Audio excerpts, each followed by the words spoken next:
పార్టీలు గీటులు జెండాలు పక్కన పెట్టండి. రేపు రేవంత్ రెడ్డి గారి సర్కారు త్వరగా వర్గీకరణ అమలు చేయకపోతే రేవంత్ రెడ్డి గారి సర్కారు మీద యుద్ధమే జరుగుతుంది. ఆ యుద్ధానికి మీరు అందరు సిద్ధంగా ఉండాల్సిందే. సవిధంగా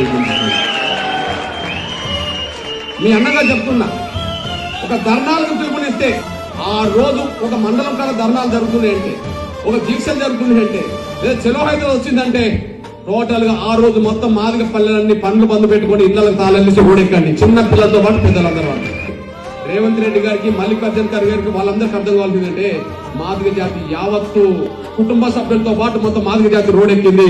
వర్గీకరణ చేయకపోతే తెలంగాణలో కాంగ్రెస్ పార్టీని బతకనివ్వరనే కార్యం తీసుకురావాల్సిన అవసరం మనకు రాబోతుంది.